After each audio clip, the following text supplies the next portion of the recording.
जय हिंद दोस्तों, आज हम देखेंगे समलंब चतुर्भुज क्या होता है। तो इस पर एक प्रश्न दिया हुआ है, तो आइए उस प्रश्न को हल करते हैं। तो दिया है कि समलंब चतुर्भुज, तो दिया है क्वेश्चन इस प्रकार से है दोस्तों कि एक समलंब चतुर्भुज की समांतर भुजाएं 3 सेंटीमीटर और 5 सेंटीमीटर हैं तथा इनके बीच की दूरी 4 सेंटीमीटर है, तो क्षेत्रफल का मान क्या होगा। तो आइए सवाल लगाने से पहले हम यह समझ लेते हैं कि समलंब चतुर्भुज होता क्या है, आखिर क्या होता है समलंब चतुर्भुज। तो आइए देखते हैं। तो समलंब चतुर्भुज इस टाइप का होता है। ए आपका है समलंब चतुर्भुज। ए क्या है दोस्तों आपका समलंब चतुर्भुज, इसका नाम है ए, इसका नाम है बी, इसका नाम है सी, इसका नाम है डी।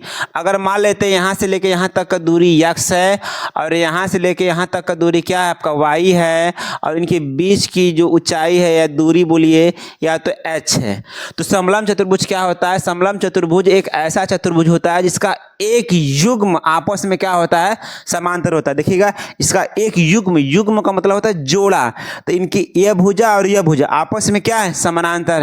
तो समलंब चतुर्भुज का जो क्षेत्रफल होता है बाबू ना, तो जो क्षेत्रफल होता है किसका, समलंब चतुर्भुज का क्षेत्रफल, तो 1/2, 1/2 समांतर भुजाओं का योग। तो समांतर कौन कौन सा है, इसका हाई वाला, तो मतलब x प्लस के y और गुणे उनके बीच की दूरी। तो इनके बीच की दूरी क्या है, h है, तो हम लोग मान लिए h।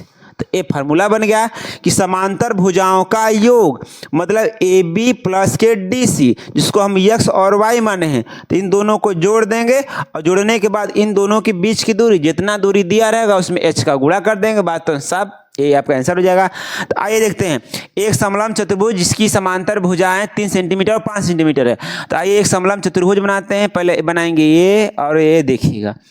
तो अब 3 में छोटा वाला तो ऊपर तो होगा ना जी, 3 का ऊपर हो गया, तो 5 कहाँ हो गया नीचे। यहाँ से लेके यहाँ तक कितना हो जाएगा आपका 5 सेंटीमीटर, 5 सेंटीमीटर। और इनके बीच की दूरी कितना है, इनके बीच की दूरी है 4 सेंटीमीटर। इनके बीच की दूरी कितना दिया है दोस्तों, 4 सेंटीमीटर दिया है, 4 सेंटीमीटर दिया है। तो क्षेत्रफल कितना हो जाएगा, क्षेत्रफल किसका, समलंब चतुर्भुज का 1/2 समांतर भुजाओं का योग। देखिए फार्मूला में समांतर भुजाओं का योग यही दोनों है, तो 5 प्लस के 3 और ऊंचाई कितना, इनके बीच की दूरी दिया है 4। तो कितना हो जाएगा 1/2, 5 3 हो जाएगा आपका 8 गुणे के 4, 2 से कट जाएगा, 2 दूना के 4, 8 दूना के 16 सेंटीमीटर स्क्वायर हो जाएगा दोस्तों। तो ये हो गया आपका समलंब चतुर्भुज का होता है क्षेत्रफल, जिस पर ये होता है क्षेत्रफल, जिस पर सवाल आपसे इस प्रकार से पूछता है तो आपका आंसर कितना आएगा 16 सेंटीमीटर दोस्तों। तो आशा है कि आप लोगों को समझ में आया होगा। तो लाइक करिएगा, सब्सक्राइब करिएगा, कमेंट करिएगा। जय हिंद, जय भारत।